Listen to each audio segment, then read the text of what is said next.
Good evening. Hi. Hey, everybody. Good to see you all, as always. I'm always so happy when we join together.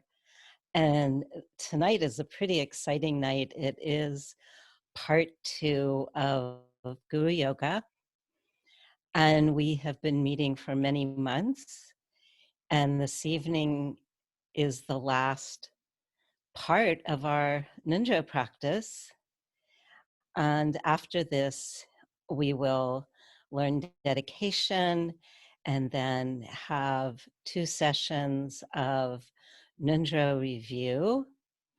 And then for those who are interested, we will start our Nundro accumulation practice. And then we will also begin something new for the time of Losar, the Tibetan New Year.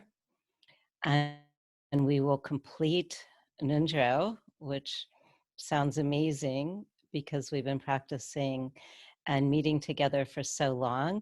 And then we will be working with an amazing book, which Azam Rinpoche gave a transmission for by reading all of the names of the Dzogchen masters. And in the chat, Droma, our lovely broadcaster, put in the name of the book, and we'll be announcing this on both on the Samden Ling website as well as the newsletter for those of you. Hopefully everyone has signed up for the Samden Ling newsletter. But the new book, which will be for Losar, is A Marvelous Garland of Rare Gems, Biographies of Masters of Awareness in the Dzogchen Lineage by Nyosho Kempo. And buying the book is not a requirement. It could be for your own library if you like, but that will be the format for a brand new series on the Dzogchen lineage masters connected to our practice. So I'm pretty excited, and hopefully it will serve all of us very well. This evening, we are going to begin a little bit before where we left off last evening. But first, we start with our opening aspirations. May all beings have happiness and the causes of happiness. May all beings always be free from pain and suffering. And from Shanti Deva, for as long as space abides, as long as the world remains, just so long may I be there, resolving all beings' pain. And then the request for teachings, reflecting on all beings, our specific states of mind, great or lesser, will you please turn our wheel of Dharma now?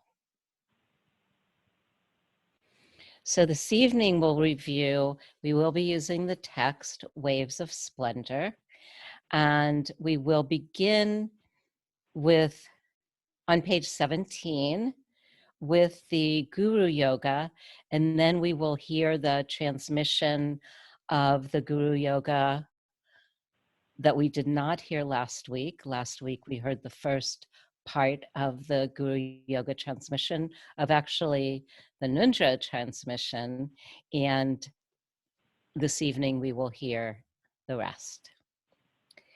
So remember that when we begin Guru Yoga, first of all, it has a lightness, believe it or not, because when we do any of the visualizations, when we bring any of these wonderful deities to mind, it is with the feeling and also the visualization that it's a lot like a rainbow. It's a transparency.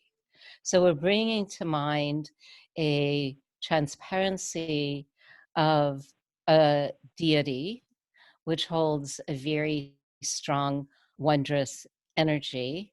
And at the same time, the way that we are doing that is with our own lightness. And this changes over time. So, sometimes we might feel, well, do I know this deity? Do I not know this deity? Do I really feel the deity, or is the deity there? It's not there. But all of that has its own life, because essentially, if we can have some lightness around it, then it makes those kind of questions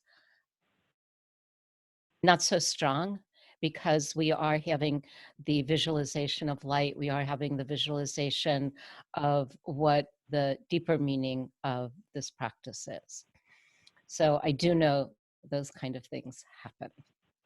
So again, we'll go over to page 17, and it starts with Emaho.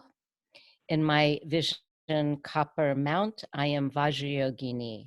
Remember, she is red. At my crown, lotus sun moon, Lama, one with lotus born, marks, signs, adornments complete. 3 roots, rigs and seas surround, clear, great, empty, sight, sameness. And then we move on to the 7-line prayer, which is on page 18, remembering that whenever we say the 7-line prayer, we are invoking, we are inviting, we're calling Padmasambhava up and saying we would really like to connect. So the Tibetan we've done before, and so in English it is whom? Northwest borders, Oregon there, on a blooming lotus stem. Powers amazing and supreme, widely known as lotus born, with dakinis all around, I do practice as you did. Please bring on your waves of splendor. Guru, bring me cities whom. So this is where we step into the next phase, and a super important phase of practice. And actually, it turns out a very powerful phase of practice. This is when we are actually asking Padmasambhava for his blessings. We're asking to be connected to seemingly another world, another realm, but actually it's a deeper connection within us. We are bringing out our spectacular blessings. We're connecting with Padmasambhava. We're connecting with the deities and receiving, sometimes called the shower of blessings. And this text is waves of splendor. And there's a sentence I'm going to read you. I'm going to read you a little bit from how Azam Rinpoche phrases each part of the text, remembering that the text was very much shortened for us so that we could do it. It wouldn't take up hours and hours and hours. And one of the things that actually is, he says, and I can attest to, is that in doing the practice, and again, something we've mentioned, sometimes it feels like, oh, I had a very powerful practice today. Sometimes it feels like I don't even know if I practiced, but I might have mouthed the words. Practice is going to be different each day. However, what does take place is this waves of splendor, and finding that what we would have been called upon to endure for long periods of time moves more quickly. And so a lot of times when people are doing the foundational practices, some people say, well, this could be a little scary because things go more quickly. But it also means that which arises, which might have lasted a really long time, which might have been difficult, passes away more quickly. Okay? So that's Amazing. So we'll start with the phrasing, and this will be on page 19 as we move along in the text, in the transmission for this text. And this is called the 7-branch puja. Puja means a ceremony. And so this ceremony is something that prepares us for these blessings. And these blessings, in words of my perfect teacher, Tantra Nyingma, they're really called empowerments. I know some people have actually gone to an empowerment by a Vajra master, and there is some ceremony in the beginning, and then there are substances. And this is in our own practice without going anywhere except within our own mind, a blessing that comes through empowerment. But before there's empowerment, there's always purification. So the 7-branch is Hri, with respect, I bow offer, reveal wrongs, rejoice virtue, ask you to teach, stay always, in bright sphere, goodness I share. And this is its own unit, and it is repeated 3 times. So what does Azam Rinpoche say about this 7-branch puja? So first, it is a paying of homage while we were Vajrayogini. And even in his teachings, I love this, we can emanate many Vajrayoginis. And that's so great because there can be more than one Vajrayogini. And then the more Vajrayoginis, the more praise and the more merit. And we bow down, and then in some practices, there can be prostrations at this point. But when we do our accumulations of Nundro, the prostrations will be with the refuge. And then in terms of offerings, offerings is in the form of light. So light is coming from Vajrayogini's heart, and also with many Vajrayoginis, there's what's called offering goddesses. And from their heart, light rays emanate, and there's more goodness to be emanated. And then it's called excellent clouds of offerings. So excellent clouds of offerings go as light from Vajrayogini to Guru Rinpoche. And then it's reveal our wrongdoing. And we've talked about that when we talked about the Vajrasattva, which we did, it feels like way back when. And so all of our defilements and afflictions congeal on a black sphere or disk at the tip of our tongue, which is destroyed by light, pouring forth from all of the deities, and this would be from our refuge tree, to us. Our wrong deeds just vanish naturally and completely as though they evaporated. And this is a real key because, again, this having the experience that wrongdoing or difficulties, mental difficulties, can vanish that quickly. And it's not denial, it's not pushing away. It's really a dissolution of the wrongdoings. And then we always balance out the recognition of the wrongdoings with rejoicing. And I love that. So he says, we've purified our body by cultivating the 6 perfections. And we all know what that is, the generosity and kindness that we develop, and all that we receive from our teachers. and we cultivate joy for all accumulations of virtue, and it's everyone's virtue. So we rejoice our own virtue. And again, as this Nundro points out, we're very much elaborating in our mind so that we rejoice for everyone's virtue. And when Rinpoche speaks, we rejoice. And when somebody understands something, we rejoice. And we can delight in the virtue of the teacher's teachings, the students listening. And then this is very interesting. The purpose of doing this is to thoroughly get rid of jealousy.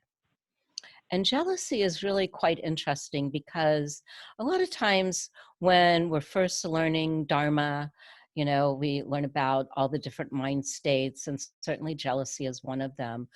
But in this case, what's interesting is that we've come to a point where we're connecting to heaven realms, or connecting to enlightened beings.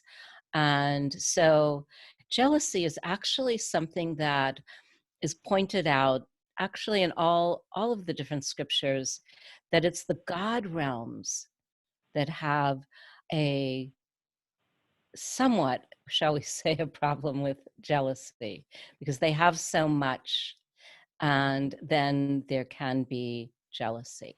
Okay, so rejoicing, and we can even think about it, you know, somebody gets an object, or they get to go somewhere, or they get a nicer house, whatever it might be that we cherish.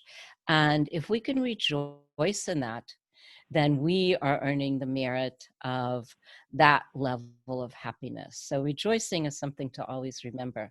So we reveal wrongs and rejoice virtue.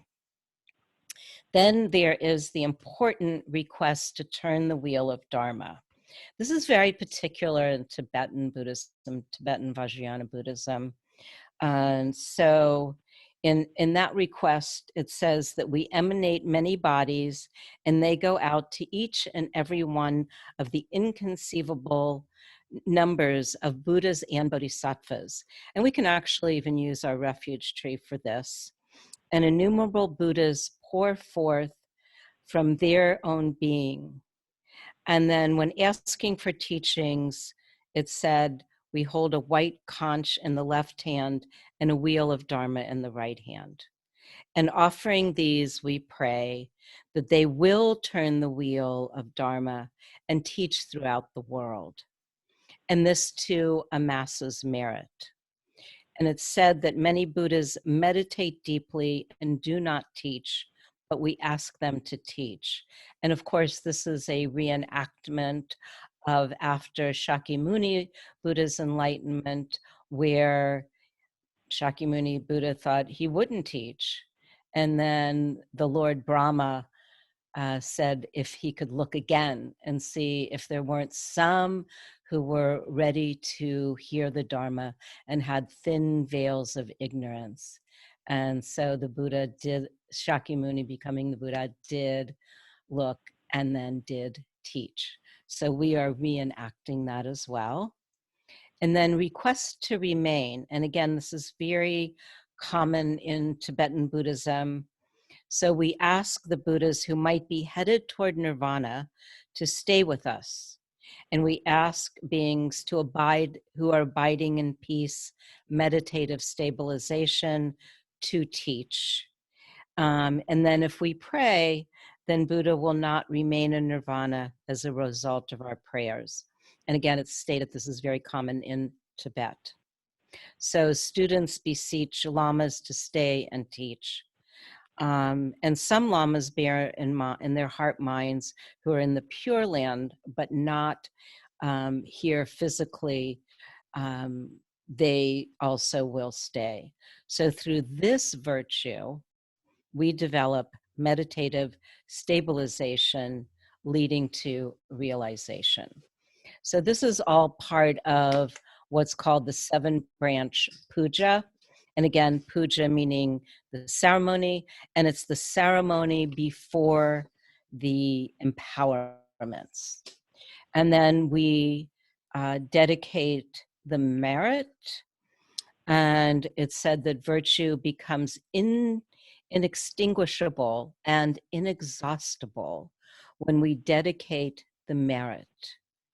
And we say, just as the Buddhas of the past have shared their merit with all sentient beings, so will we. And by dedicating in the state of meditative stabilization, we understand the three spheres as empty of inherent existence. Shows the sharing of merit also is within the wisdom of understanding this emptiness of inherent existence. So there are many dimensions of that. He says there is no better way of accomplishing virtue than the sevenfold puja, no better way for eradicating poisons. Therefore, the fruition can manifest. What ripens from this is that future afflictions will not come to us. So then we move to the recitation, which is in the second half of page 19. And we say, source of all refuge. I'll read it first. Great Guru, my heart calls pain unbearable. Look on me with your compassion. Please now bestow blessings and wongs. Wong is the empowerment. And then we say the Omahung Benzer Guru Pema Siddhi Hung, which is the mantra for Padmasambhava. And when we're practicing, we do one mala, and a mala is 108 beads. Let's see, I believe I have a mala which is here. And then in our counting, we count 100, even though it has 108 beads. And then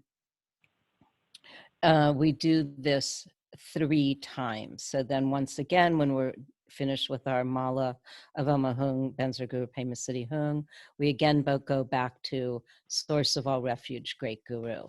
So we do that. And then the commentary from Rinpoche is that in a wholehearted and reverent way, it is important to have deep devotion at this time. I know for some people, devotion is natural. Some people, the word devotion, I don't know, might be questionable. But I find that when that's a question, that the word trust, I kind of like the word trust because sometimes we're not always feeling devoted. It's nice, but sometimes we don't. But trusting what we are doing, trusting the integrity of Padmasambhava, trusting that we're receiving this energy from a great being, I believe we can all do that. And then if it comes to that our hearts open in a particular way, that trust becomes devotion. So it says we have this deep devotion at this time. We have nothing else but devotion in our mind, and we practice hard because of that. And we all know that feeling when we feel like this is what I want, this is the direction I want, and we practice. So if we practice in this manner, we will affect some change of mind. We will have new experiences. We will get a blessing from the Lama. And because of the blessing penetrating us forcefully, our vision of the world will change. And that is so dynamic because we're entering into this relationship with Padmasambhava, with the Buddhas and the Bodhisattvas, and that relationship will change our minds. We pray fervently from the depths of our heart to Guru Rinpoche. He turns towards us when he hears his name, he can see what is happening from where he is, the same as if he were in the Pure Land. We ask him to consecrate our body, speech, and mind. And we say the Vajraguru mantra, and we pray on the entire lineage. And that's where we have our lineage tree, from whom he becomes indivisible. And we pray to have bestowed upon us the Dharmakaya. And then we also pray to Longchen Rabdram. And then we start to also say the lineage. Then one does what's called the approach mantra. And again, reciting the mantra of Guru Rinpoche. And it says here, it is not so much on the visualization, but on the yearning to be connected to receive the blessings. We are wholeheartedly supplicating Guru Rinpoche, the lineage guru, simultaneously. And again, we recite the mantra, Om Ahung, Vajragu Pema Siddhi Hung. And then we focus on the lineage, and we state the names of those in the lineage. And we have that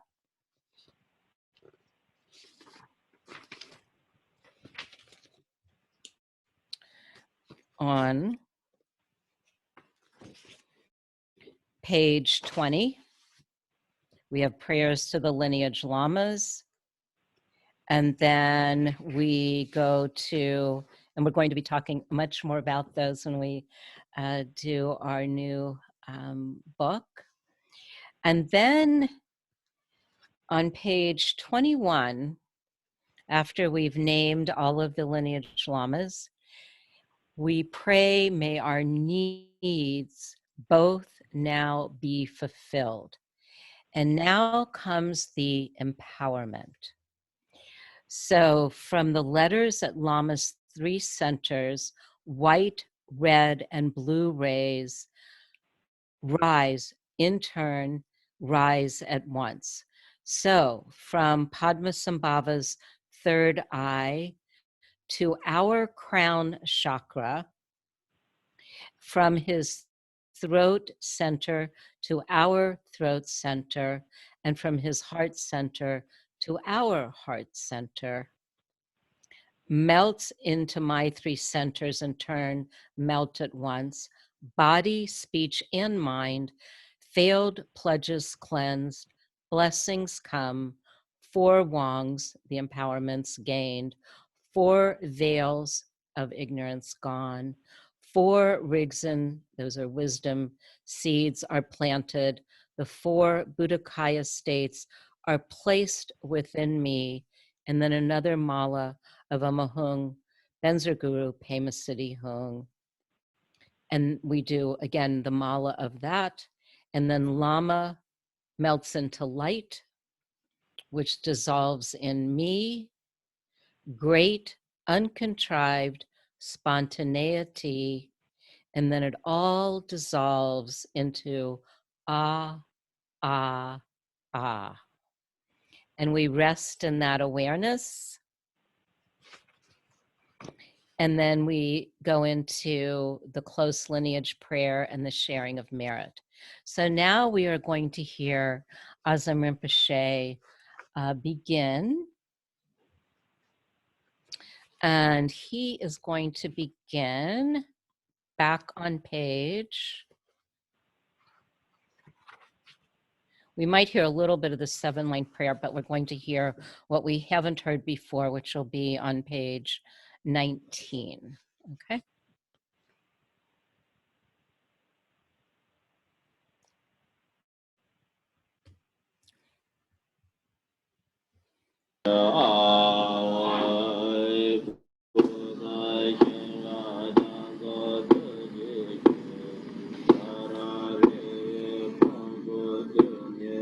Top of page 19.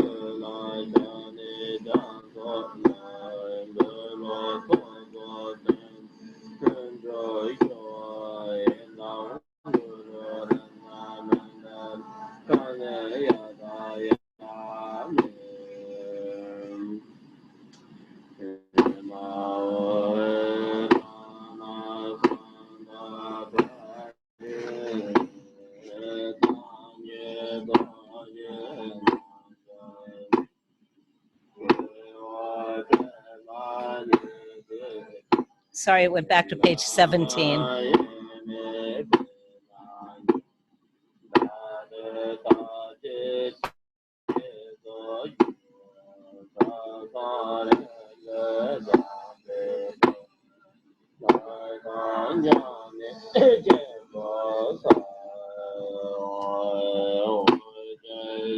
Page 18. Dongpo la yatsan shoji nubdrumne pema jungne zesu drag ordu kadro hangbo kor keiki jesu dagjuji jinji labje cheksu so guru pema siddhi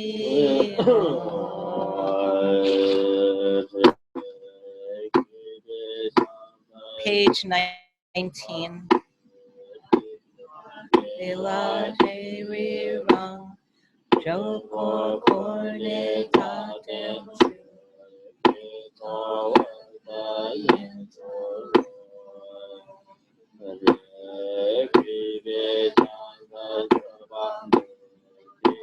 for the second time.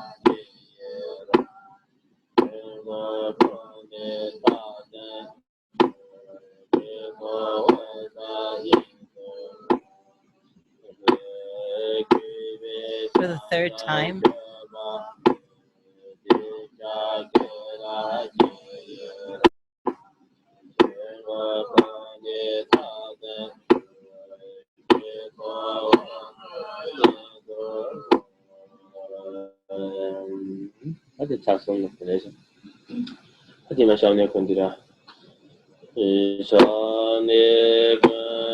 Second half of 19.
For the second time.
For the third time.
Page 20.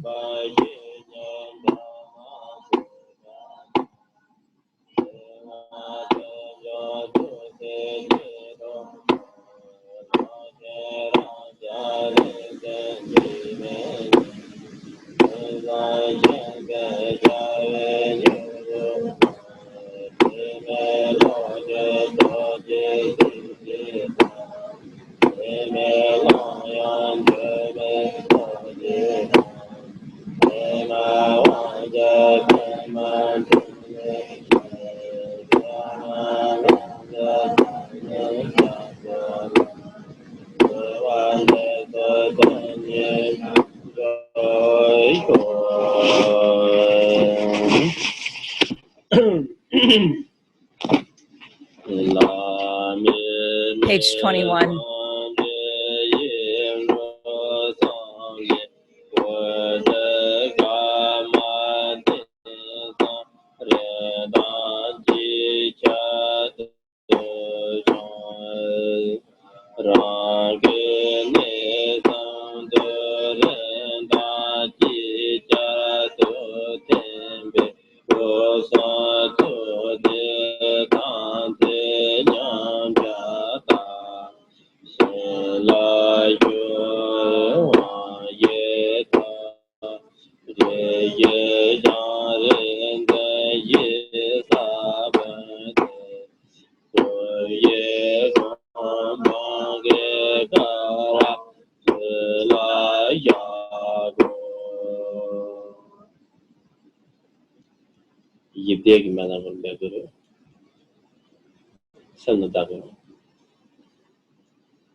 Silently reciting the mantra.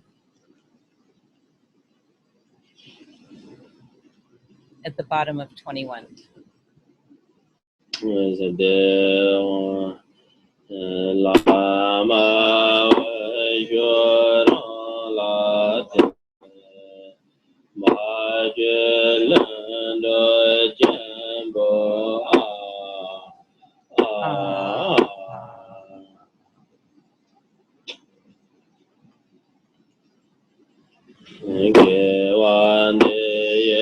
bottom of page 22.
So you've now received the transmission, last session and this session for the Waves of Splendor, the Longqing Ning Tignan Zhao. And we'll share our merit. I believe Drolma has that. I do. By this good may I swiftly once become a great guru, lead all beings, everyone, to reach to that very ground. Thank you.